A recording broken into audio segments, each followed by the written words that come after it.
공부한 것 중에 혹시 잘 안 풀린다고 하거나 문제가 잘 안 된 문제 있으면 번호를 좀 불러주면 그거는 같이 풀고 그 다음 오늘 거 바로 진행할게요. 48번. 또 있나요? 괜찮았어? 오케이. 연아는 뭐 없었어? 괜찮았어? 그럼 48번 하나요? 한 개? 오케이. 오씨, 왜 이렇게 잘하는 거야?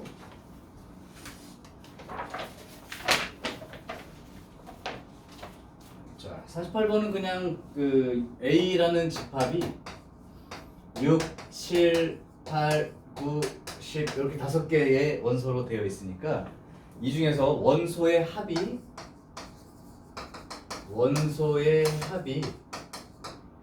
25 이상 되는 놈들, 요게 몇 개냐 그랬죠. 그럼 사실은 그냥 이 중에서 몇 개를 더해서 25 되는 거를 일단 찾아보는 게 일단 순서일 것 같은데, 혹시 이렇게 3개 더하면 25가 되나요? 안 돼요? 그러면 6, 7, 9, 10 이렇게 해도 25가 안 되겠지. 그죠? 그러면 6, 8, 10 이렇게 해도 안 되지. 6, 9, 10 이러면 되나요? 오케이. 거기 종이 떼갖고 들어와줘. 오케이. 여기나 여기 중에 안 되면 될까? 이거 중.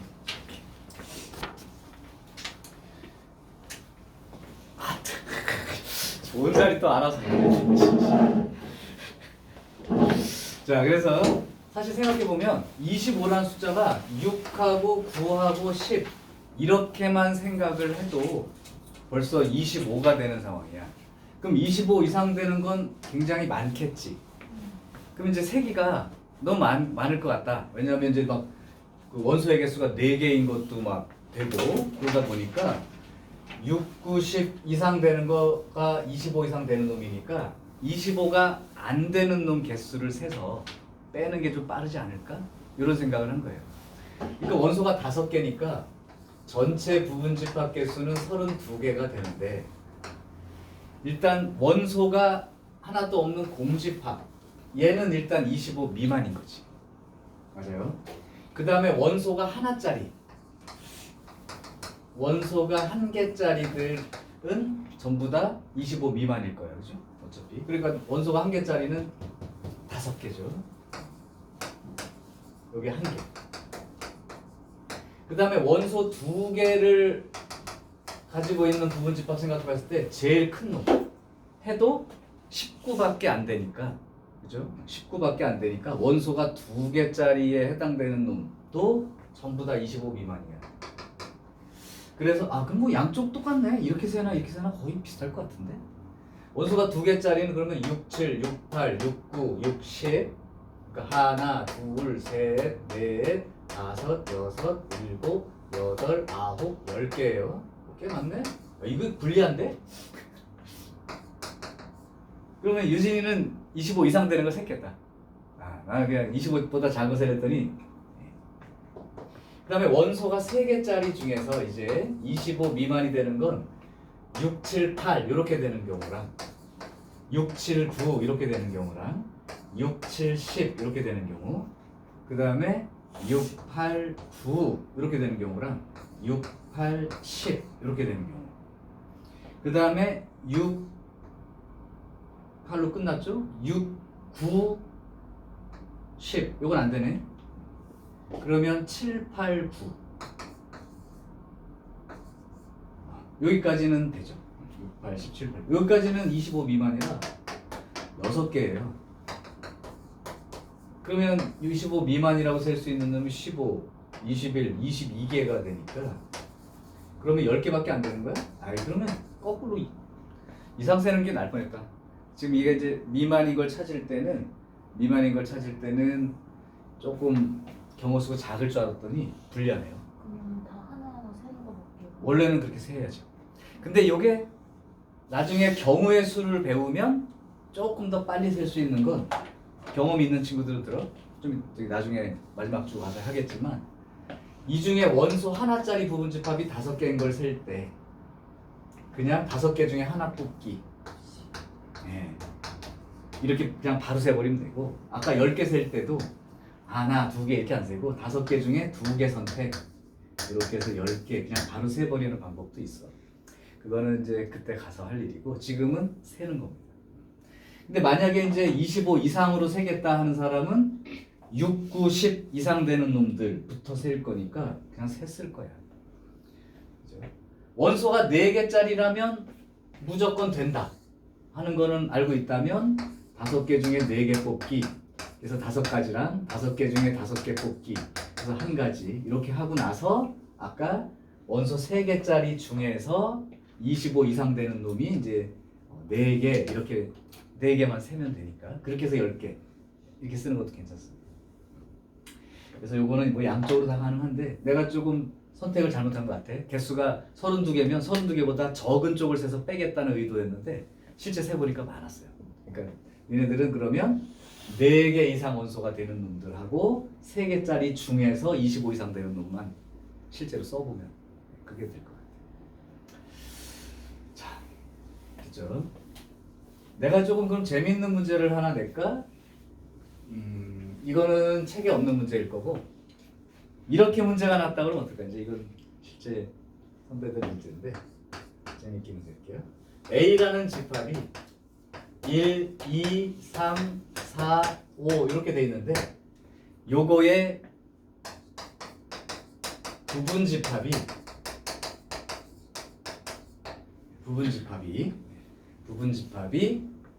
총 32개가 있을 거야. 그 중에서 이제 공집합을 빼고 이 부분 집합을 A, N이라고 하자. 그럼 사실은 얘는 총 31개가 될 거기 때문에 이렇게 생각할 수 있어요. 공집합 빼고 31개, 원소 들어있는 거. 자, 문제 들어갑니다. 각 부분 집합들에 들어있는 모든 원소의 총합은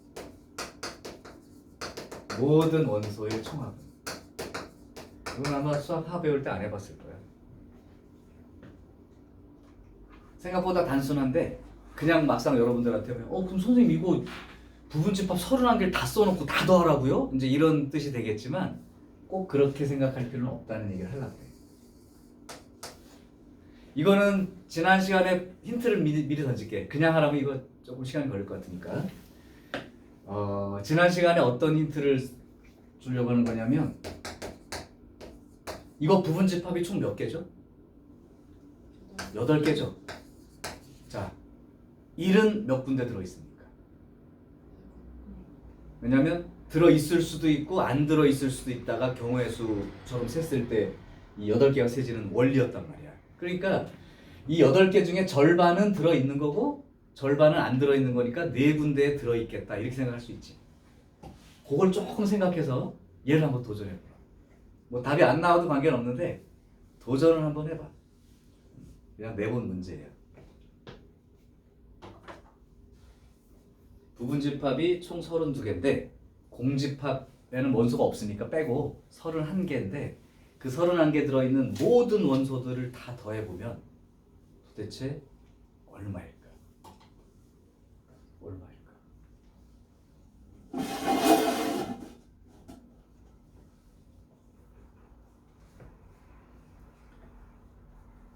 원칙은 여기 안에 부분집합 중에 1이 몇 군데 들어있을지 2가 몇 군데 들어있을지 이렇게 생각해보면 생각보다 단순하게 답을 볼 수 있어요.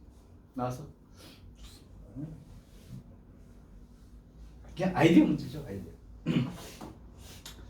자, 그러면 아마 나온 사람도 있고 안 나온 사람도 있겠는데 이런 문제를 하면 이렇게 생각해 볼 수 있지 않아? 어차피 1이 들어있을 수도 있고 안 들어있을 수도 있다 이 얘기를 좀 이용하면 총 32개의 부분집합이 있는 건데 그 중에 1은 몇 군데 들어있을까요? 반은 들어있고 반은 안 들어있다. 골고루. 그러니까 16군데 들어있고 2도 16군데 들어가 있어. 어딘지 모르지만 3도 16군데 들어가 있지. 그러니까 결국은 모든 원소를 다 더했다 그러면 1이 16개 들어있는 거고 2가 16개 들어있는 거고 3도 16개 4도 16개 5도 16개 들어있다고 생각할 수가 있죠. 이해돼요? 쭉 퍼져 있는데 1만 쭉 다 더해서 세겠다는 건데 그 1이 16군데 있으니까 16이죠. 2도 16군데 들어있으니까 2가 16개라면 32가 할이 되는 거고 이제 그렇게 생각을 한 거야. 이렇게 되면 이제 이렇게 해가지고 요만큼으로 계산해서 쓰면 되겠죠. 자, 그래서 이제 이거는 그냥 한번 생각나서 해본 문제입니다. 다들 잘 했을 거고 이제 집합에서는 이제 오늘 하는 게 속 썩는 부분이니까 선배들도 여기서부터 좀 싫어했는데 지금부터 선생님이 조금 되도록이면 쉽게 좀 풀어서 얘기를 하려고 하는데 기억을 해야 될 게 여러분들 있으니까 한번 정리를 좀 해줄게요.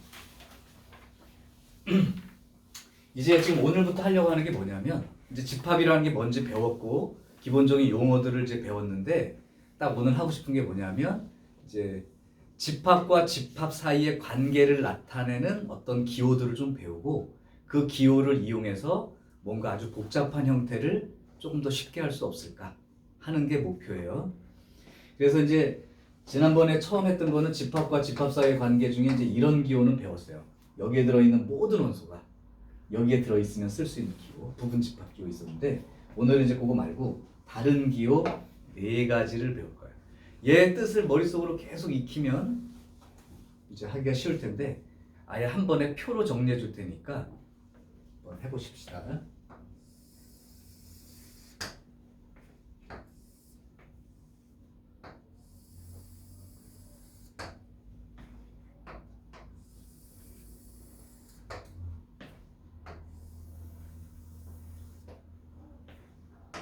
자, 4가지 기호에 대한 걸로 한번 해볼게요.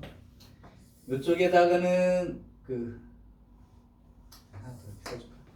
이쪽에다가는 그 4가지 기호를 써줄 거고 책에는 없지만 그 기호의 뜻을 그냥 한국말로 풀어가지고 조금 얘기해 줄 거고 실제로 그 기호의 정의를 써줄 거고 그 기호가 어떤 부분을 나타내는지 벤 다이어그램으로 그림으로 좀 보여주고 이렇게 한번 가볼게. 자, 먼저 이제 기호를 보면 요런 게 있어요. 집합 A하고 집합 B하고 요렇게 기호가 표시가 돼 있을 때 혹시 요 기호가 뭔지 아는 사람? 교집합 A 교집합 B 이렇게 읽습니다. 그럼 요 교집합 B라고 하는 요게 의미상으로는 어떤 뜻이냐면 A도 되고 B도 되는 거. 그러니까 A도 되고 B도 되는 거, 동시에 되는 거 라는 부분이에요. 그러니까 원래 집합 A가 하나 있고 집합 B가 있으면 A에도 있고 B에도 있고 동시에 들어있는 원소 있을 수 있잖아. 그거 동시에 들어있는 부분만 가리키는 기호예요. 공통을 나타내는 기호예요. 그러니까 A도 되고 B도 되고 뭐 동시에 뭐 이런 말 뜻으로 해석할 수 있는 기호입니다. 이걸 갖다 실제 정의대로 표현을 해주면 그러니까 니네들은 정의들로 먼저 이해하는 게 좀 좋은데 그 정의들을 잘 이해해보면 이런 말이 되는 거야. 그러니까 A 교집합 B라는 기호를 나타내는 정의는 어떤 X들의 모임인데 그 X가 A의 원소도 되고 그 다음에 B의 원소도 되는 거. 그러니까 이고라는 말에 조금 신경을 쓰시라고요. 이 이고가 조금 늘리면 그리고라는 말로도 표시가 되고요. 또는 동시에라는 말도 표시가 돼. 그래서 아마 중학교 때 그 경우의 수 배울 때도 A 사건, B 사건 이렇게 했을 때 A 사건이기도 하고 B 사건이기도 동시에 이러면 경우의 수끼리 뭐 곱해서 쓴다 뭐 이런 식으로 좀 말뜻을 해본 적이 있을 텐데 영어로는 이 정도 단어는 알죠? and라고 쓸 거야. and 이런 말입니다. 근데 동시에 되는 거죠. 그러니까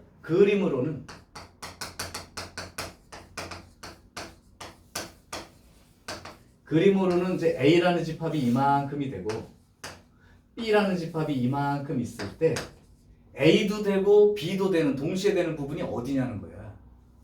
그러면 여기를 말한다 라고 인식을 하시면 된다. A에도 들어있고 B에도 들어있고, 그죠? 그래서 교집합 기호를 생각하면 공통 부분 이런 느낌으로 받아들이면 됩니다. 됐죠? 자, 이제 앞으로 나올 기호들은 다 요 기호의 연속들이야. 그러니까 얘만 잘 기억을 해봐. 그 다음에 이제 A하고 B라는 집합 사이의 관계를 요런 기호라고, 여기다 이제 교집합이라고 써줄까요? A하고 B하고 이렇게 컵 모양으로 그려져 있는 이 기호가 합집합이라고 하는 기호예요. 이게 이제 나타내는 건 A에 들어있어도 되고 B에도 들어있어도 되고, 그러니까 어느 한쪽에라도 들어있으면 다 된다. 그러니까 A하고 B가 있을 때 겹치는 부분도 있고 겹치지 않는 부분도 있으면 다 갖다 쓰란 얘기야. 대신 겹치는 건 한 번만 쓰면 됩니다. 원소는. 그러니까 여기는 다 그냥 어느 한쪽에라도 있으면 다, 뭐 이런 뜻이에요.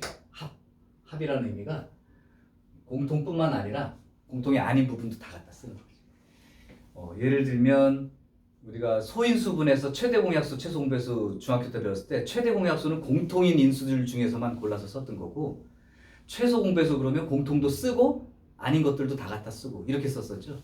그런 식이죠. 합집합 기호는 그렇습니다. 기호 약속으로는 이렇게 돼요. A 합집합 B라고 하는 기호는 어떤 x들의 모임인데, x가 A의 원소이거나 또는 x가 B의 원소, 이렇게 되는 거죠.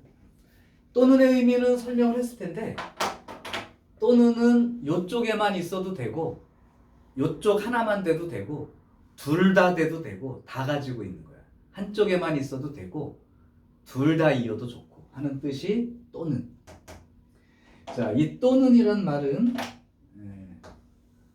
영어로 이제 오와 이렇게 써서 나타내기도 합니다. 그러니까 이제 조금 이해가 좀 덜 되면 이쪽 부분을 보면 요렇게 A라는 집합이 있고 요렇게 B라는 집합이 있어. 그러면 요 부분은 순수하게 A 쪽에만 들어있는 놈들인 거고, 여기는 A하고 B 둘 다 들어있는 부분인 거고, 여기에는 B에만 들어있는 부분이야. 그거 다 어느 한쪽에라도 있으면 다. 그러니까 결국 B급으로 말하면 요만큼 다 이렇게 말하는 부분이 합집합의 뜻이야. 집합. 자, 그 다음 여집합이라고 하는 개념을 소개를 해줄게요. 이렇게 기호로는 이렇게 씁니다. 여집합. 여기가 여집합이죠. 여자들의 모임이니까. 근데 그거 말고 요 여자는 나머지 이런 뜻이야. 나머지. 남는 거. 한자로 말하면 너 여유가 좀 있어? 아니면 뭐 금전적으로 조금 아니면 식량에 여분의 식량이 있어? 뭐 이럴 때 쓰는 말이야. 여라는 게 조금 남는 거에 대한 얘기입니다. 그래서 이건 나머지 부분. 그러니까 뜻으로는 A의 나머지 부분. A가 아닌 거. 다. A만 빼고 다. 이런 뜻이에요. 근데 요 여집합 기호를 약속을 하려면 전제 조건이 하나 필요해. A의 여집합을 표시하려면 전제 조건이 필요한데 뭐냐면 x들의 모임인데, 일단 전체가 얼마인지를 딱 약속을 해줘야 돼요. 그러니까 전체가 요만큼인데 A가 이제 그 중에 있어 요만큼. 요 A 아닌 거, 요 A 바깥에 요런 부분의 뜻인데, 일단 이 x는 우리가 보통 말하는 이제 한정 지어진 전체 집합이라는 게 약속이 돼야 돼. 그래서 A의 나머지 부분이란 뜻은 전체 집합에는 들어있고, 그런데 A에 들어있지는 않은 거. 동시에 돼야 된다. 그러니까 전체에는 들어있는데 A는 아닌 것들의 뜻이 여집합이야. 그래서 이게 여집합이 만약에 이 전체 집합을 약속 안 해주면 어떤 현상이 생기는 거냐면 이런 거야. 여기 A라는 집합이 있다. A의 나머지 부분 B끔 칠해봐. 라면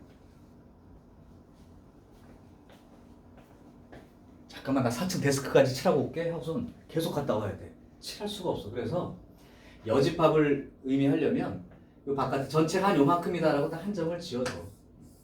다 할 수는 없기 때문에. 근데 전체가 요만큼인데 요 중에 A가 아닌 거 그러니까 이제 요렇게만 B끔을 치면 되는 거죠. 요 부분이에요. 그러니까 요걸 보면 아 A의 나머지 부분 즉 A의 여집합을 표시하는 거예요. 그렇죠? 나머지 부분이란 뜻이야. 컴플리멘터리라고 해요. 그 다음엔 마지막으로 차집합이라고 하는 걸 약속을 할 거야.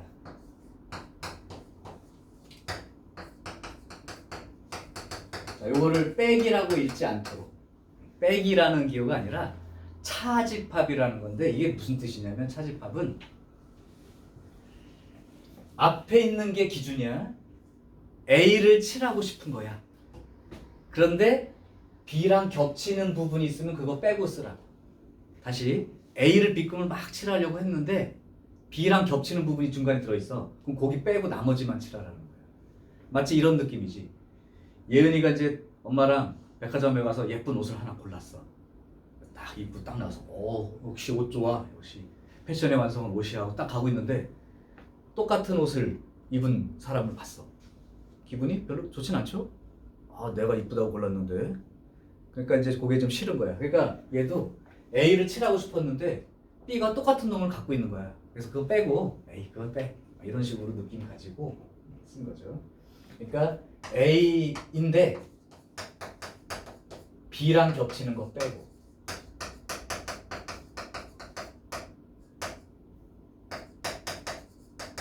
는 빼고 조금 다르게 얘기하면 순수한 A 딱 A에만 딱 들어있는 거 그런 뜻이에요. 순수한 A 말이 좀 웃긴데 그냥 내가 말한 거야. 이런 건 수학 용어에는 없어. 그러니까 A 차집합 B 이렇게 되면 X들의 모임인데 이 X가 A에는 들어있어. 동시에 그리고 B에는 들어있지 않아. 이런 의미입니다. 요게 수학적인 정의예요. 그래서 만약에 A 차집합 B를 나타내고 싶으면 여기가 A가 있고 여기가 이제 B가 있어. 그러면 이제 A를 칠하고 싶었던 거야. 앞에 있는 걸 칠하고 싶은 거야, 사실. 앞에 거. 칠하고 싶었는데 여기가 B랑 겹쳐. 아, 기분 나빠. 빼고 순수한 A라는 게 진짜 A에만 들어있는 고유한 요 부분만 나타낼 때를 차집합이라고 합니다. 그럼 B차집합 A 그럼 어디 부분을 나타낼까? 순수한 B니까. B차집합 A라면 B가 먼저 나와 있으니까 B를 칠할 거기 때문에 요 부분이 B차집합 A가 돼요. 요건 A차집합 B만 칠한 거예요. 자, 그래서 조금 부가적으로 얘기를 하자면 다 됐고요. 요거 이해하는 게 다야. 근데 잘 이해해야 돼.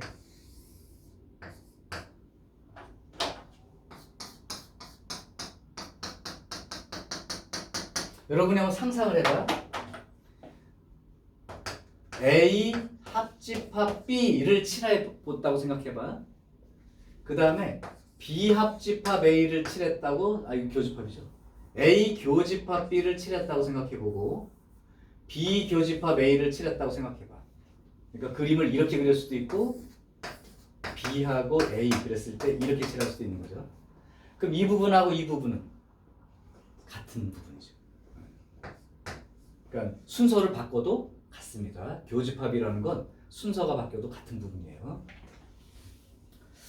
그 다음에 A 합집합 B하고 B 합집합 A를 이렇게 칠해보면 여기가 B고 여기가 A라고 해도 칠하기는 마찬가지죠. 그러니까 얘도 같은 부분이에요. 그러니까 합집합 기호도 A 합집합 B나 B 합집합 A 즉 합집합 기호 앞뒤로 순서를 바꿔도 그거는 똑같은 겁니다. 뭐 그냥 이거를 딱딱하게 얘기하면 교환법칙 성립해 이렇게 할 텐데 빼고 똑같은 거죠. 버트 그러나 A 차집합 B와 B 차집합 A 부분은 다르죠. 왜냐하면 A 차집합 B는 이 빨간 부분이 이쪽인데요. B 차집합 A는 이 부분이거든. 그러니까 다르지. 다르다. 그래서 요 정도 특성을 알아두면 오늘 공부하는 걸 할 때 몇 개만 더 외우면 어렵진 않을 거예요. 자, 요 부분의 뜻을 한번 생각을 해보고 2분만 읽어도 되는데 뜻을 생각하면서 보고 아, 요 부분이겠다. 이 벤 다이어그램으로 요런 부분이겠다 하는 걸 머릿속에 한 번만 딱 생각을 해두시기 바랍니다. 2분 시간 줄게요.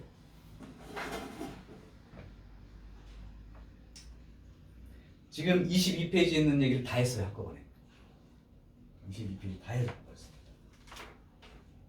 이것들이 막 복잡하게 섞여 있는 것들을 해석하고 그리고 요것들을 이용해서 우리가 조금 실생활에서도 어느 부분을 특정한 부분을 찾아낼 때 이해하기 쉽게 하려고 쓰는 도구들이니까 정확하게 알아둘수록 좋습니다.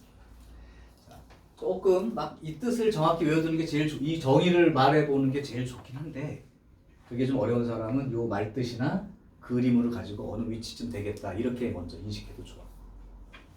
내가 이제 막 말할 때 A 교집합 B 부분 하면 머릿속으로 벌써 상상이 되면 좋겠다 하는 그 정도 수준까지만. A 합집합 B면 아 여기겠다. B금이 한 번이라도 쳐지면 다. 이건 B금 칠할 때 이렇게 생각해야 돼요. A 교집합 B를 칠하는 방법으로 생각하면 A 교집합 B 칠하면 이 교집합 B는 어떻게 칠하는 거냐면 만약 그림 그린다면 A 칠하라는 얘기야. 그 다음에 B 칠하라는 거야. 근데 교집합 기호를 보면 B금이 두 줄 쳐진 곳을 칠하라는 뜻이야. 그러니까 여기 칠하라는 뜻이야. 합집합은 A 합집합 B 이렇게 돼 있으면 A 칠하라는 거야. B도 칠하라는 거야. 그래서 B금이 한 번이라도 다 돼 있는 다 칠하라는 뜻이야. 뭐 이렇게 생각해서 그거를 이해해도 좋아요. 여기까지 됐습니까? 됐어. 그러면 이거 이제 지워도 되죠? 지워도 됩니다. 혹시 필요한 사람은 나중에 영상 보고 적어놔도 좋아. 지울게. 이제 내가 말 대신에 이런 말 대신에 이제 기호로 딱 얘기를 하면 알아보고 할 수 있게 한번 봅시다. 오케이. 자 이제 이걸 배우고 나면 이 뜻을 조금 이해할 수 있도록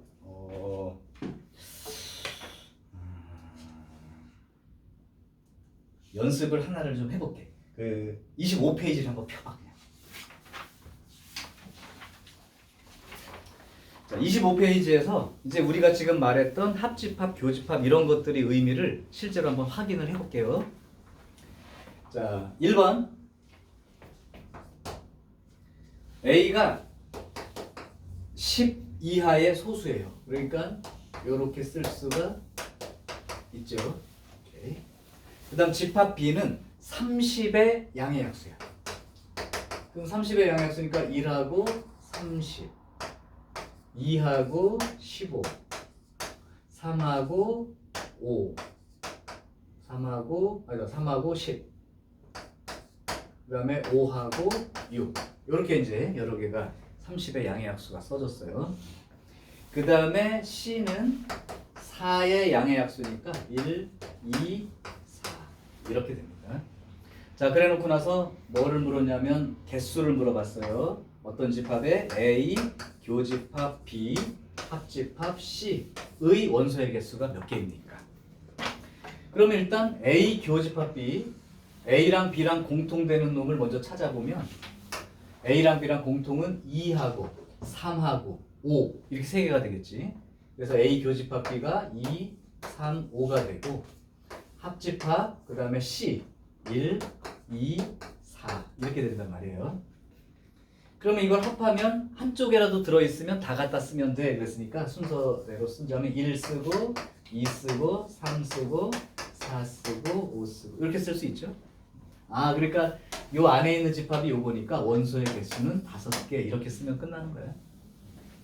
어려운 일이 아닙니다.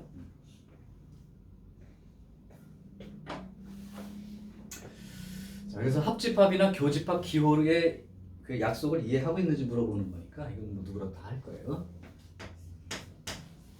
그다음 두 번째 용어 하나를 정리할게.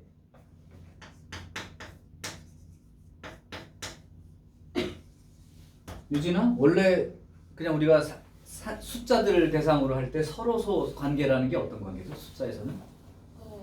약수가 겹치는 게. 그죠? 1 빼놓고는 공통인 약수 없는 상태죠. 그러면 이제 지금 하는 요거는 집합끼리 서로소 관계라는 게 무슨 말인가? 집합끼리는 집합에서의 서로소는 딱 기호로 표시하면 느낌이 올 거야. 집합 두 집합의 서로소 관계에 있다는 표현은 이거예요.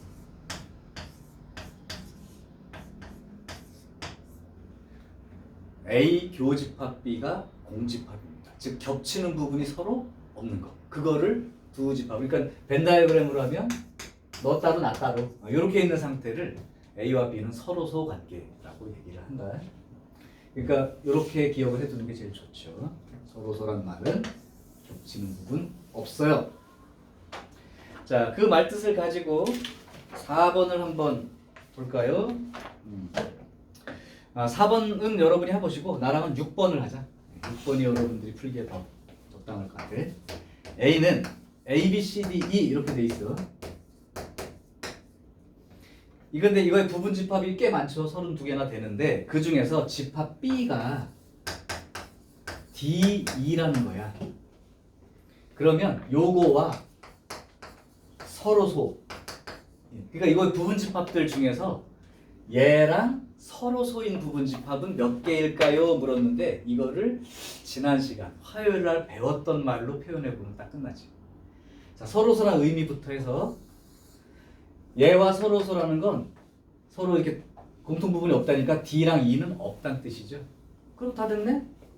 이거와 서로소인 얘의 부분 집합을 지난 시간에 배운 말로 하면 이거의 부분 집합 중 D와 E를 포함하지 않는 D와 E를 포함하지 않는 얘의 부분 집합.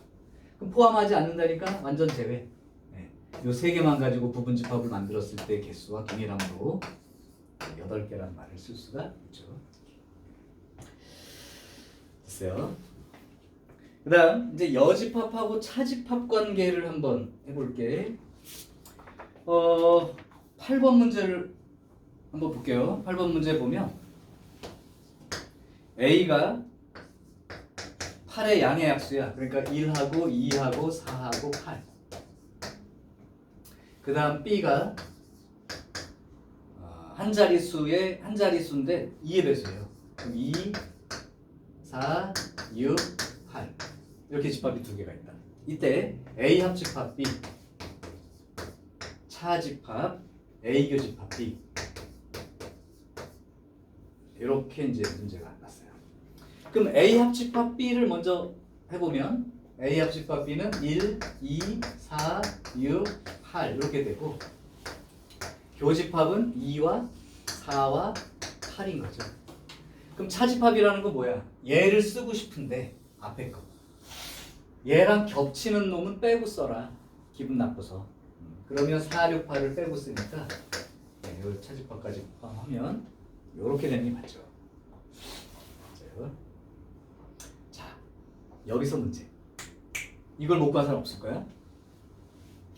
이거를 벤 다이어그램으로 한번 표현해 볼게요. A 합집합 B는 요만큼이에요. 앞에 거를 칠해보면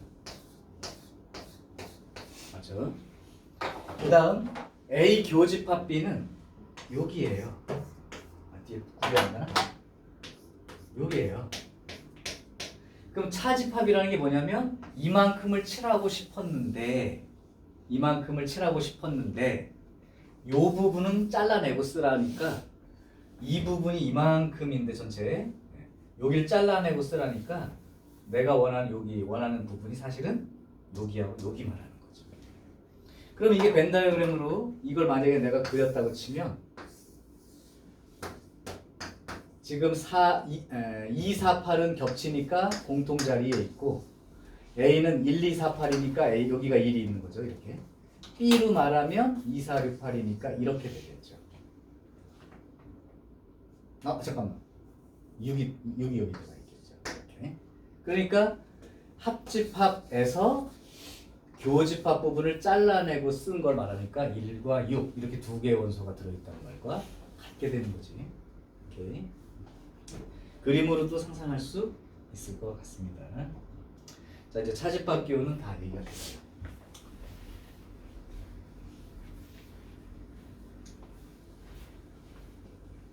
자, 이제 칠판을 잠깐 봐봐. 아까 했던 기호를 이해하면 내가 몇 개의 지금 집합 사이의 관계를 식으로 표시할 텐데 그게 어떤 부분이 되는지를 니네가 맞춰봐.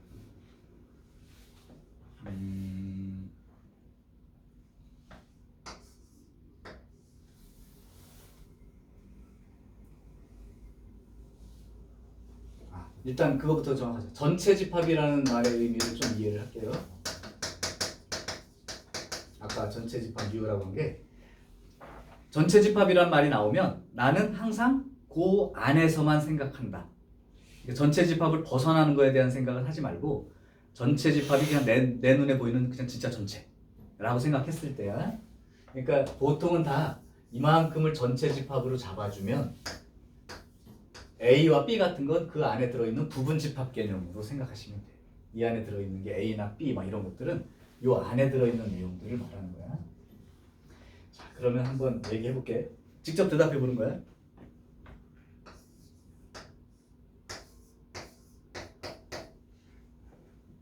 상상으로 말해. 이제 상상으로. 여기다 A를 하나 그려줄까요? 한 사람씩 얘기를 해볼래? 예은이 대답할 수 있겠어요? A가 된다. 자꾸 이해하려고 해.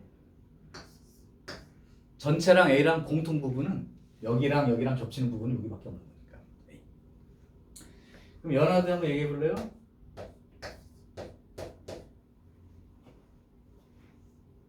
차집합의 뜻을 생각하시고 도대체 이 그림에서 어느 부분일까를 생각한 다음에 그거를 나타내 보는 거예요. 이게 기본적으로 이 정도 되면 내가 이제 실제 복잡한 연산을 알려줄 거예요. 이건 뭐냐면 전체를 칠하고 싶었는데 A는 빼고 칠하니까 요 바깥에 칠해지겠지. 그러면 그거를 이렇게 표현할 수 있다. 맞죠? 자, 그러면 나일이도 한번 해볼래? 나는 요거 한번 생각해봐. A랑 A가 아닌 거의 공통 부분. 잘 생각해봐. 그럼 이렇게 생각하시지? 여기가 A죠? 그럼 여기가 A가 아닌 부분이죠? 바깥에가. 그럼 얘랑 얘랑 겹치는 부분은? 없죠. 없으니까 공식판. 이렇게 쓸 수 있다. 맞아요. 그럼 유진아, A하고 A의 여집합하고 합하면 네, 그냥 전체가 다 되겠죠. 인 거랑 아닌 거랑 다 합친 거니까 전체가 되겠지.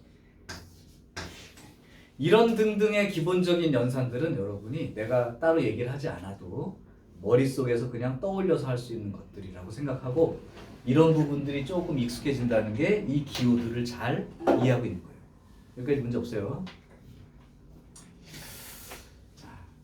그래서 눈으로 보고 처리할 놈들은 처리하시고 이제 지금부터 내가 해줄 건 뭐냐, 그냥 눈으로만 보고 처리하기가 힘든 정도에 해당되는, 그림 그리기도 좀 복잡하니까 싫고 그런 것들을 해결하는 집합의 연산 법칙 딱 3가지를 알려줄 거예요. 연산 법칙으로 하면 아까까지 포함하면 수백 개예요. 그걸 다 외우라고 할 수는 없고 정리할 때 꼭 필요한 딱 3가지 연산 법칙을 알려줄 테니까 그거는 꼭 기록하고 외워둬야 됩니다. 적을게요. 이따가 오늘 요거 잘하면 요거 하나랑 그 다음에 그냥 이거가 다 되고 난 다음에 할 수 있는 아주 쉬운 부분 하나, 이렇게 2개의 주제밖에 없는데 얘가 대부분의 주제야. 아까 써준 거는 얘를 할 수 있도록 기호 약속해 준 거고.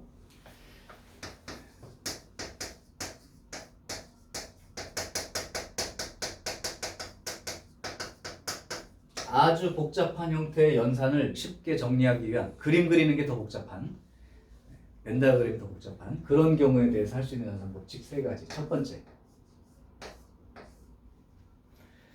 분배 법칙이라는 놈이 있습니다.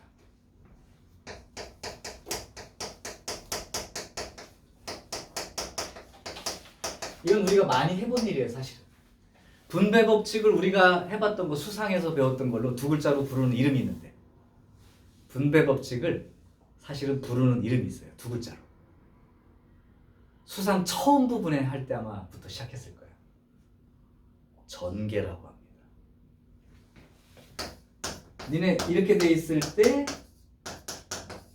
이렇게 곱하고 이렇게 곱하는 걸 분배 법칙이라고 해요. 근데 우리가 이제 이거를 다항식 복잡한 것들도 전개한다는 말로 그냥 막 풀어서 썼었죠. 네, 그런 얘기입니다. 분배 법칙. 전개랑 비슷한 개념이에요. 자, 분배 법칙. A 합집합에 B 교집합 C 이런 기호가 나왔을 때입니다. 자, 특징은 이거야. 여기하고가 합집합, 교집합이 서로 반대로 나와 있는 경우야. 여기도 합집합, 여기도 합집합. 또는 여기도 교집합, 여기도 교집합. 이런 건 생각하지 않아도 돼. 여기랑 여기가 다르게 돼 있을 때요. 이때는 요런 식 생각하고 하면 돼. 이거 분배 법칙으로 계산하면 어떻게 하는 거죠? 이 느낌으로 보라고 하는 거야. 분배 법칙은 3 곱하기 5 한 다음에 더하기 3 곱하기 7 이게 분배 법칙이죠. 3 곱하기 5 한 다음에 더하기 3 곱하기 7 이렇게 쓰는 게 분배 법칙이야. 쟤도 한번 그렇게 한번 써볼게. A 합집합 B 쓴 다음에 교집합 A 합집합 C 이렇게 전개하면 됩니다. 혹시 느낌 왔어요? 요거 이거 한 다음에 플러스 요거 이렇게 쓴 거다.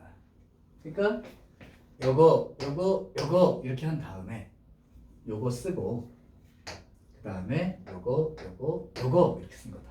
됐죠? 그럼 반대로도 똑같으니까 이건 될 거야 이제. A 교집합에 B 합집합 C 이렇게 돼 있다면 A 교집합 B의 합집합 A 교집합 C 이렇게 쓰면 된다. 자, 아까 말했던 거는 의미 없어요. 예를 들면 A 교집합 B 교집합 C 이렇게 돼 있는 거 같은 거 또는 A 합집합 B 합집합 C 이런 거는 분배 법칙 의미 없고 그냥 이렇게 돼 있는 거랑 똑같은 거예요. 얘도 이거랑 똑같은 거예요. 그러니까 얘는 분배한다는 의미를 가질 필요가 없는 형태야. 다르게 돼 있을 때야. 더하기 곱하기처럼. 됐죠? 요게 분배 법칙. 요게 한 가지. 자, 두 번째 수학자 이름을 딴 건데요. 드모르간 법칙. 영어 발음으로는 모르건이죠, 모르건. 근데 이제 모르간. 드모르간 법칙. 얘는 여집합에 관련된 특성입니다.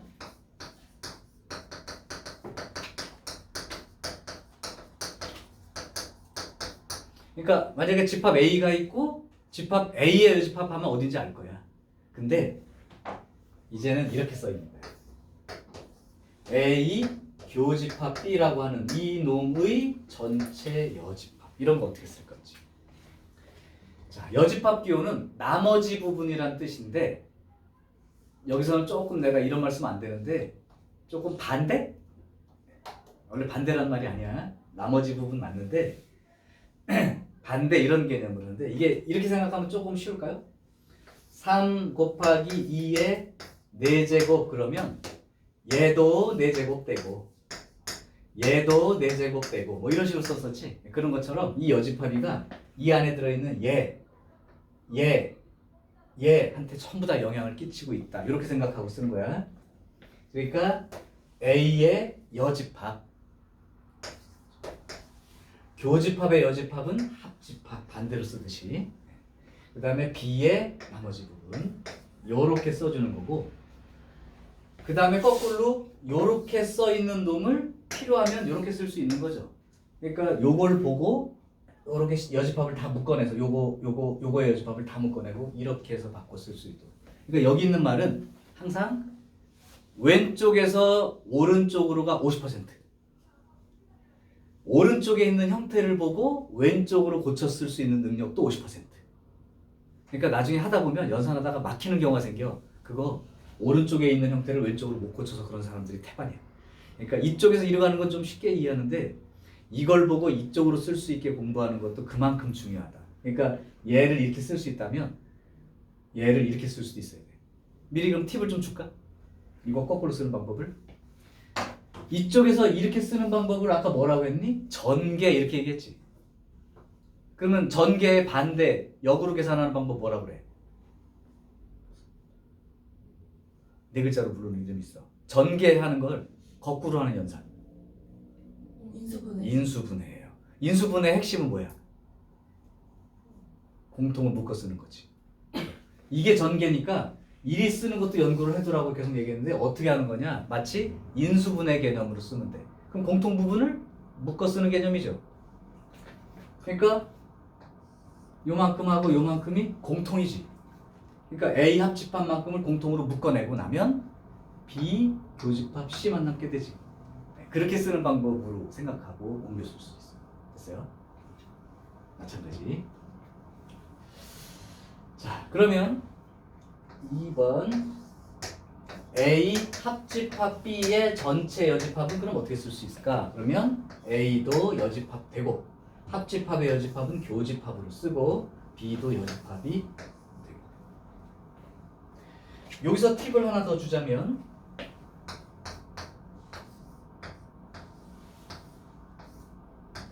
혹시 이게 뭐가 될지 상상할 수 있어요?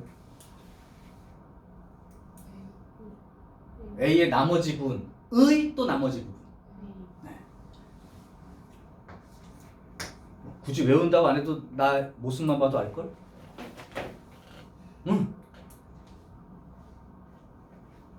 요겁니다. 그러니까 만약에 얘가 똑같이 맨날 이렇게 나오는 게 아니라 이렇게 나와 있으면 A의 여집합, 합집합 B 이렇게 쓴다는 얘기지, 그지? 맞아요? 자, 이제 마지막 도구, 차집합에 관련된 성질입니다.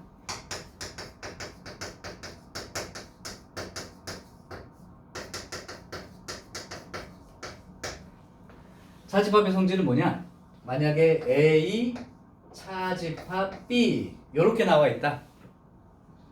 A 차집합 B 이렇게 나와 있다. 그러면 요거를 요렇게 앞에 건 그냥 쓰고 차집합을 교집합으로 써주는 대신 뒤에 거를 여집합해서 쓰면 된다. 그냥 느낌상으로 이런 거야. 3 나누기 5가 있을 때 3은 그냥 쓰고 얘를 곱하기 기호로 고치는 대신 얘를 5분의 1로 쓴다. 뭐 이런 식의 우리가 보통 계산하잖아요. 그러니까 차집합 들어있을 때는 어떻게 고친 거냐면 앞에 거는 쓰고 얘를 이걸로 고치는 대신 뒤에 거를 여집합 써주면 된다. 이렇게 기억하시면 돼요. 요거는 한번 실제로 벤 다이어그램으로 보여줄게요. 우리가 아까 A 차집합 B라는 게 순수한 A 이렇게 하는 걸 인식을 했다면 이 부분인 걸 알 거야. 이 부분인 걸 알 거예요. 그럼 이 부분을 한번 내가 빗금을 쳐볼 테니까 봐봐.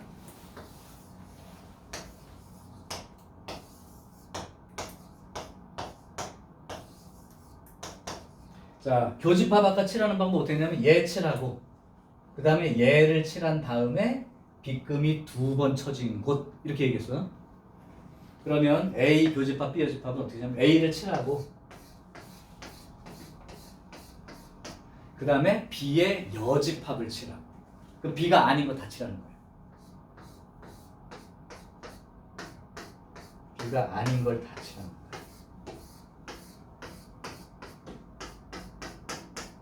이렇게 칠하고 나서 빗금이 2줄 겹친 곳. 여기서 빗금이 2줄 겹친 곳이 어딘지 봐봐. 요 부분이죠. 같은 부분이 되는 거지, 그지? 맞아요. 그러니까 A 차집합 B는 A 교집합 B의 여집합과 같은 말이다. 그래서 니네가 집합이 복잡하게 연산 나오는데 만약에 차집합이 중간에 보이면 이 차집합 기호가 보이면 이렇게 고쳐놓고 시작하세요. 이렇게 고쳐놓고 얘네들을 쓰면 돼요. 이 세 개는 어떤 문제는 요거 쓰고 어떤 문제는 요거 쓰고 뭐 어떤 문제는 요거 쓰고 아니라 하나의 연산 그 복잡한 연산을 해결하는 문제를 만났을 때 이 세 개가 동시에 쓰여요. 그러니까 이 세 개는 필수. 나머지는 중간중간. 아까처럼 머리로 생각해서 A랑 A의 여집합이랑 교집합은 공집합이고 A랑 A의 여집합을 합하면 전체 집합이 되고 이런 정도는 계속 머릿속에 생각하는 거고 얘는 그냥 머릿속에서 생각해서 어느 부분인지 찾는 게 어려운 경우들에 대한 딱 세 가지 중요 연산. 얘 자신이 붙으면 집합은 끝났다고 생각해도 돼요. 오늘 집합이 끝나지만 이게 끝나야 끝납니다. 자, 사실 이제 이걸 갖다 어떻게 써먹을지 조금 힘들 텐데 나연아 조금만 참아. 다 돼가. 다 돼가요. 이거 못 들으면 여기는 꽝이에요. 오늘은 하나도 몰라. 여기 내가 하나 그냥 예를 하나 들을게. 이거를 쓸 수 있는 대표적인 문제를 하나 예를 들어 볼 텐데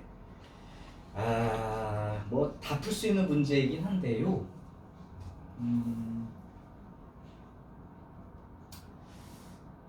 이거 예를 들기 전에 하나 더 써주는 게 좋겠다. 이거 필수이지만 이거랑 어울려서 해야 되는 요거만큼 중요한 필수 하나 써줄게. 요거는 뭐 어떤 문제를 풀더라도 필요할 거야.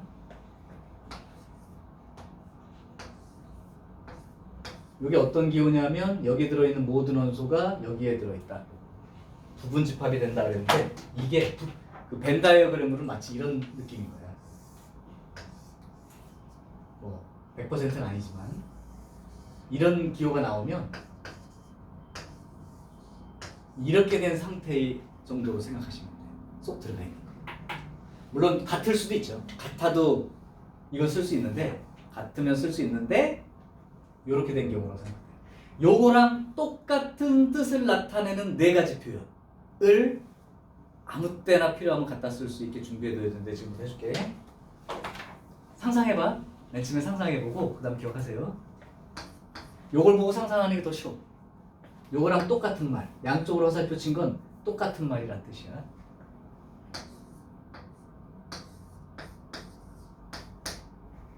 뭐가 나올 거야?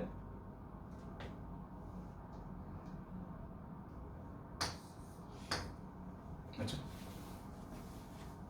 보고 얘기해봐. 그러면 이렇게 되면 돼. A가 B의 부분 집합이면 A가 조그만 놈이고 B가 큰 놈이니까 공통 부분은 그냥 A인 거지. 반대로 이 말이 나오면 교집합했어. 근데 A가 됐어. 그럼 A가 작은 놈이구나. A가 B의 부분 집합이 된다. 이렇게. 그러니까 조금 말을 하면 이렇게 되죠. 교집합 둘이 포함 관계가 있으면 교집합하면 작은 놈 생깁니다. 오케이? 그러면 이렇게도 쓸 수 있나요? 둘이 포함 관계가 있다면 둘이 합집합하면 작은 놈 나오겠냐? 큰 놈 나오겠냐? 당연히 큰 놈이 나오죠. 합했는데 포함 관계가 있으니까. 포함 관계가 없다면 모를까? 이걸 봐도 B가 큰 놈이구나. B가 A를 포함하고 있구나. A가 B에 포함되는구나. 이렇게.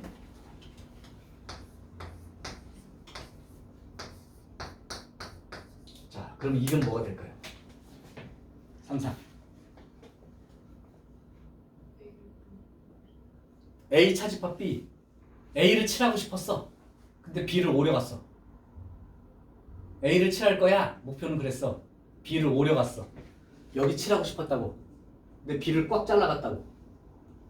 하나도 안 남죠? 다 잘려갔으니까. 자, 거꾸로 A 차집합 B를 했더니 아무것도 안 남았어. 그럼 A가 작은 놈이야. 큰 놈을 잘라가서 없어진 거예요. 마지막 하나. A가 B에 포함되는 이런 관계라면 A의 나머지 부분과 B의 나머지 부분으로는 어디가 클까요? A의 나머지 부분 상상돼? B의 나머지 부분도 상상돼? 그 두 개를 비교하면 당연히 A의 나머지 부분이 더 크죠? 바뀌는 거죠, 이렇게. 요 네 가지는 그냥 필수? 무슨 얘기인지 미리 얘기를 하자면 니네가 열심히 이걸 풀어가지고 결과가 이렇게 나왔어. 답은 이게 안 써 있어. 보기에. 뭘로 써 있어? 요걸로 써 있어.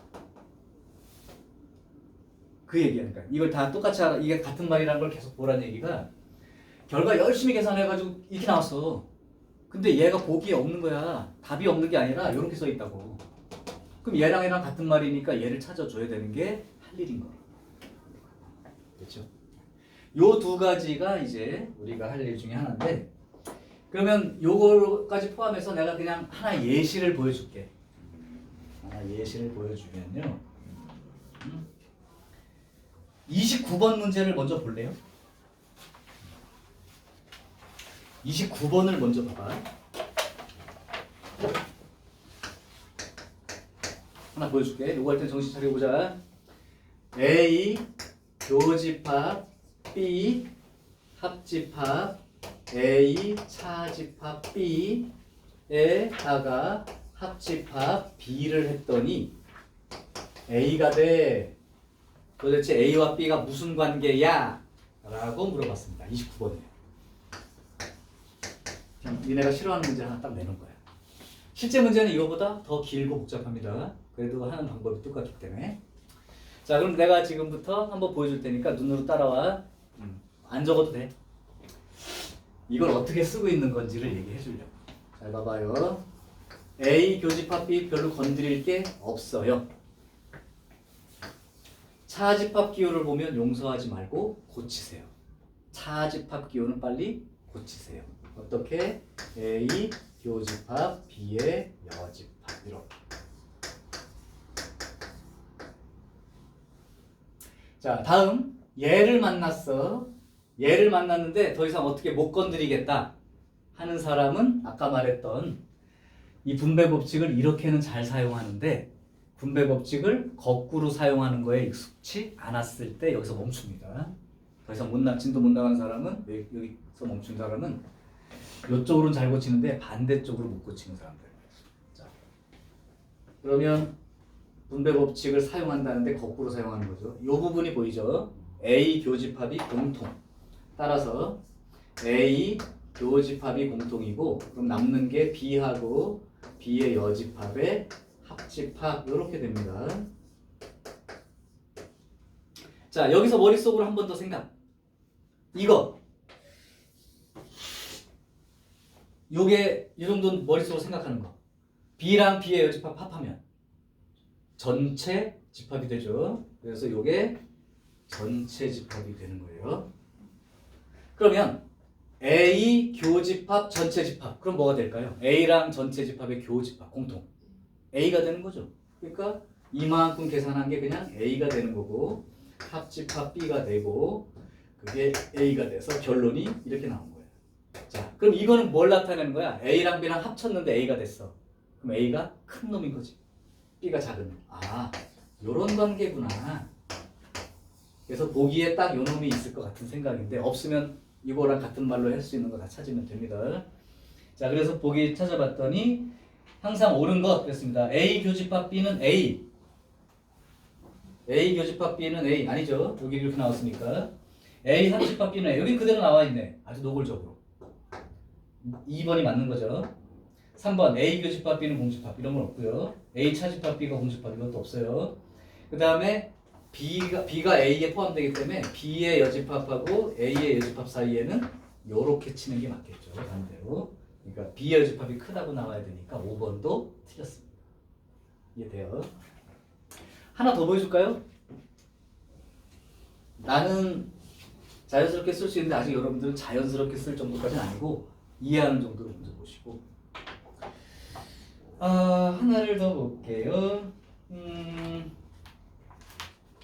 증명을 한번 해볼까요? 이건 30번에 들어있는 상이라고 돼 있어서 30번에 들어있는 것 중에 하나를 증명을 해볼게요. 뭐 증명 문제가 학교에 바로 출제가 되진 않아 별로. 얘랑 똑같다는 걸 증명해봐. 얘랑 똑같은 걸 증명해봐 그랬습니다. 한번 해볼게. 증명을. 그때 요 세 가지가 다 사용되는 게 아마 보일 건데 그냥 보세요. 차집합 기호를 보면 용서하지 마라. 그러니까 A 교집합 B의 여집합 이렇게 됩니다. 또한 얘도 용서하지 말아야죠. A 차집합 C가 나왔으니까 A 교집합 뒤에 거의 여집합 이렇게 써지는 거예요. 그럼 여기에서 아까 말했던 대로 공통 부분이 보이니까 분배 법칙을 거꾸로 사용을 해볼게. 그렇다면 A 교집합으로 묶어주게 되고 B의 여집합, 합집합, C의 여집합 이렇게 됩니다. 그러면 요걸 보는 순간 뭐가 떠오르나요? 분배 법칙을, 두모르간 법칙을 거꾸로 사용해 보겠다라는 생각이 들 거야. 그러면 이거를 B 아닌 거니까 B, 얘 여집합은 교집합, C가 아닌 거니까 C 요렇게 쓰고 여집합. 자, 마지막 줄이요. 그렇게 되면 아까 어떤 놈 교집합 뒤에 거의 여집합 이렇게 써 있는 게 차집합과 똑같은 뜻이니까 A 교집합 이만큼의 여집합이므로 A 차집합 요만큼 이렇게 쓰면 되는 거죠. 그러니까 증명 끝 이렇게 되는 겁니다. 자연스럽지는 않아 아직 여러분들. 말하면 이해는 될 정도까지는 보시라고. 자, 그래서 이 연산 법칙에 대한 게 익숙해지면 이제는 내가 어떤 집합을 봤을 때 그렇게 크게 겁먹을 일이 없기 때문에 선생님이 유형 3번까지 했으니까 유형 4번부터 4, 5, 6, 7, 8 여기까지를 쭉 한 번에 보겠습니다. 요거 어떻게 지워도 돼요? 지우면 뭐 보고 쓸 게 없잖아. 괜찮아? 외워져 있어? 아직은 안 외워졌을 것 같은데. 그러면 여기 한 칸만 지울게. 요거는 나올 때마다 계속 반복해서 쓸게. 자, 여기까지 문제 풀고 쉬는 시간 줄 테니까. 자, 유형 4번으로 갑시다. 유형 4번에 10번 문제 한번 볼게요. 이제 너네들의 상상력을 조금 필요해. 지금 보니까 그림이 하나 그려져 있어. 벤다이어그램이. 근데 보니까 요렇게 A가 있고 여기가 B가 이렇게 있는데 빗금이가 요렇게 칠해져 있어 보니까.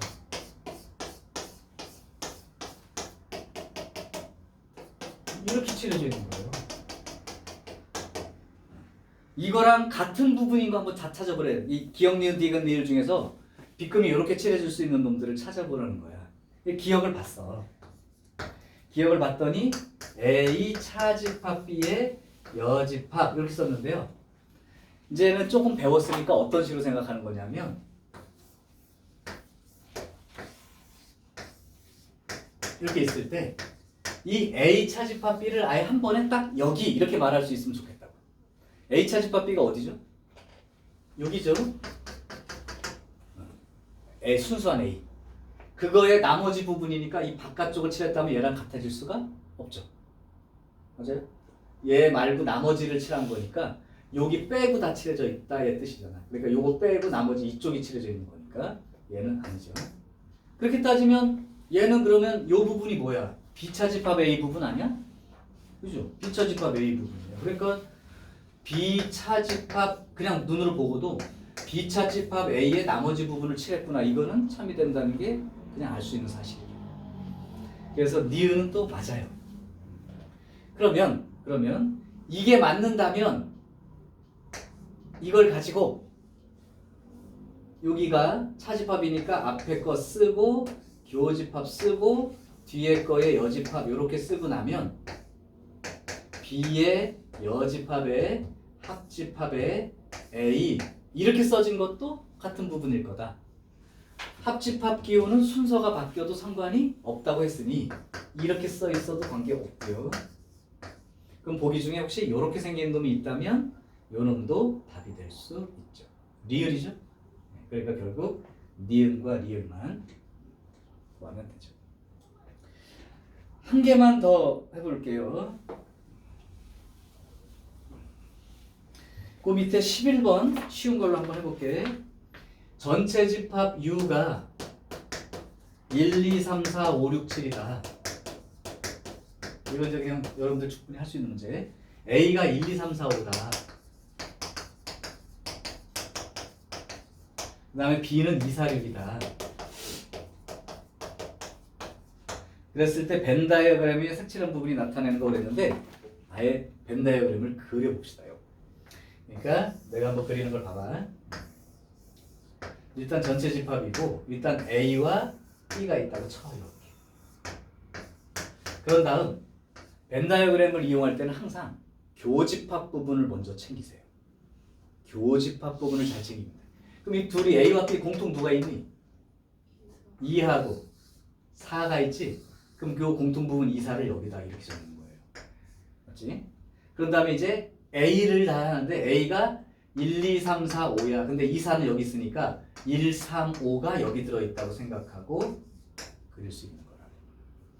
그 다음 B는 2, 4, 6이니까 2, 4는 여기 있고 요 안에 2, 4, 6 다 들어있어야 돼요. 그러니까 여기가 6이 된다는 게 맞죠. 그러면 여기 있는 게 1, 2, 3, 4, 5, 6 들어있는데 여기 7까지 있으니까 7은 아무 데도 속하지 못하고 바깥쪽에 들어있다고 생각할 수 있죠. 벤 다이어그램 끝났어. 자, 여기다 이제 빗금 걷어.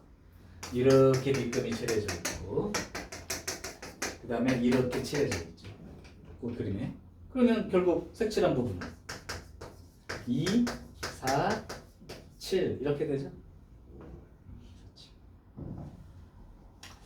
자, 또 다르게 얘기할 수 있는 사람 보세요. 빗금이 지금 여기 칠해져 있는데요. 숫자는 없다고 칠게. 이제 해석만 좀 할게. 혹시 이 빗금 친 부분을 어떤 부분이라고 말로 표현해 줄 수 있는 사람 있니?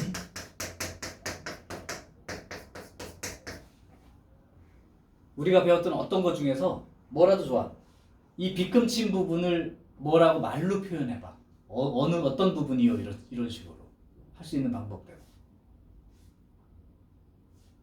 요 빗금 친 부분을 말을 한번 해볼 텐데 내가 말해보면 아 그렇게도 생각할 수 있겠네 그 정도는 느낌이 올 거야. 내가 한번 말해볼까? 전체 중에서 A차 집합 B 부분하고요 B차 집합 A 부분만 잘라냈어요. A차 집합 B가 여기지 B차 집합 A가 여기니까 전체 중에서 A차 집합 B랑 B차 집합 A만 잘라내면 돼요. 이렇게 이런 식으로 생각을 해내려고 자꾸 보시라고. 그러면 꼭 뭐 이렇게 하는 방법을 한 가지로 정하지 않을 테니까 상상할 수 있을 거야. 오케이. 자, 유형 5번 이제 계속 쉬워요. A가 13번 아까 한 게 제일 어려운 거 사실은 이거를 하고 이건 제일 어려운 걸 미리 해버렸어. A는 3, 5 그 다음에 A제곱 빼기 2A 빼기 1 이렇게 돼 있고 B라고 하는 놈은 2, 4, 3A 빼기 4 이렇게 돼 있습니다. 이때 B 차집합 A가 4가 된다는 거야. 자, 그러면 도대체 A가 얼마니? 이렇게 됐습니다. 자, 그럼 이제 이런 식의 문제를 접근을 이렇게 하면 돼. A가 이렇게 있어. 겹칠 줄 모르니까 B도 이렇게 있다고 그리는 거야. 그럼 B 차집합 A가 어딥니까? 라고 생각해봐. B차 집합 A가 어딥니까? 그러면 여기죠. 요쪽에 4가 있다 이렇게 생각을 한 거야. 그러면 여기에 B가 전체가 이만큼이니까 4가 여기 바깥에 빠져 있다면 요 가운데 교집합 부분에 들어가는 건 4 빼고 2하고 3A 빼기 4 이렇게 됐다는 뜻이에요. 그래야 이 전체가 B가 되니까. 그런데 여기에 보니까 이 교집합 부분이 2하고 3A 빼기 4가 되는데 여기는 3하고 지금 5가 있는 거야. 근데 3은 얘랑 다르니까요. 여기는 교집합이 공통 부분이 요거야. 3A 빼기 4가 공통이라고. 근데 4는 아니야. 지금 4는 빠져 있어 여기. 3도 아니야. 3은 별도에 해당되는 거. 5도 몰라. 이 둘 중에 하나가 여기에 해당되는 요 놈과 같은 놈이 된다는 거죠. 왜냐하면 공통 부분이 2하고 3A 빼기 4니까 그냥 이렇게 생각해도 되고 거꾸로 보자. 공통이 2하고 3A 빼기 4야. 그러면 여기 이 B에 2하고 4는 여기 빠져있으니까 요거 두 개를 말하는 건데 공통이 여기에도 얘랑 얘가 있다는 거야. 그러면 여기에도 2가 있다는 뜻인데 그러면 여긴 3, 5니까 얘가 2가 돼야 되겠다 이런 얘기죠. 맞아요. 3하고 5는 지금 잘 모르겠고 여기 공통이 2가 있는 게 확실하니까 A에도 이 중에 뭐가 2가 있는데 얘가 2가 아니니까 얘가 2인 거라고. 그래서 a제곱 빼기 2a 빼기 1 얘가 2라고 이렇게 썼어요. 그랬더니 a제곱 빼기 2a 마이너스 3은 0이 되어서 a 마이너스 3 a 플러스 1은 0이 되는 바람에 a는 3이 되거나 또는 a는 마이너스 1이 되는데요. 만약에 a가 3이 된다면 이 집합 a가 3, 5, 그 다음에 얘는 어차피 2니까 이렇게 되는 거고, 집합 b는 2하고 4하고 a가 3이니까 얼마가 되죠? 5가 되나요? 이렇게 되는 거죠. 그럼 겹치는 부분이 2하고 5가 겹치게 되는 상황이 생긴 거죠. 그러니까 얘가 5가 되는 거니까. 근데 만약에 두 번째 a가 마이너스 1이라면 집합 a는 3, 5, 그 다음에 2 이렇게 되는데 집합 b가 2하고 4하고 a가 마이너스 1이 되면 마이너스 7이 되어서 a랑 b랑 겹치는 게 달랑 2 하나뿐이 안 되죠. 두 개여야 되는데. 그러니까 이 조건은 맞지가 않는다. 따라서 a 값은 3이 돼야 돼. 이렇게 찾죠. 이제 간단한 문제 같지만 하다 보면 헷갈려요. 그 부분 찾아줄 수 있으면 됩니다. 자, 17번에 이제 유형 6에 17번 문제 니네가 한번 답 써봐.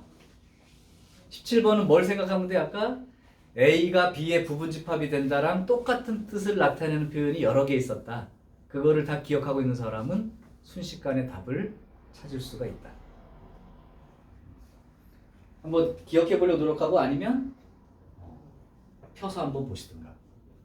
문제는 A 합집합 A가 성립한데 그 말은 A가 크다는 거야. 그러니까 B가 A의 부분집합이 된다, 포함된다. 요게부터 시작이죠. A가 크다는 생각을 하고 봐. 그러니까 기억은 이미 틀렸죠. 자, 그럼 니은은 그죠? 교집합하면 작은 놈이 생겨야 되니까 B가 생긴 게 맞다. 이렇게 찾을 수 있죠. 그 다음에 A가 더 큰 놈이기 때문에 여집합으로는 B의 여집합이 더 크겠다 라고 생각한 게 디귿. 따라서 참. 그 다음에 A가 큰 놈인데 큰 놈에서 작은 놈 잘라냈다고 항상 공집합이 되는 건 아니죠. 그러니까 니을은 또 틀렸음. 이렇게 되는 거죠. 자, 하나만 더 볼게요. 19번 문제 봐봐. 자, 19번 문제에서 이 표현 하나만 보면 돼. 이거 무슨 뜻인지 상상해. 그럼 끝나는 거야. 계속 생각해. A차 집합 B가 A가 되는 상황. 어떤 상황이야 이거? A에서 B를 잘라냈는데 그냥 A가 됐대. 그럼 못 잘라낸 거 아니야? 그럼 어떻게 되는 거야? 이렇게 돼버린 상황이야. 그러니까 B를 잘라봤자 예측할 건데 B랑 겹치는 거 잘라냈는데 겹치는 게 없어. 그러니까 결국 아까 말했던 서로소 관계이므로 이렇게 관계성을 표현하면 바로 보일 겁니다. 맞죠? 오케이. 자, 여기까지 하고 조금 쉬었다가 이제 나머지 문제와 맨 마지막에 하나 남은 내용까지 포함해서 하겠습니다.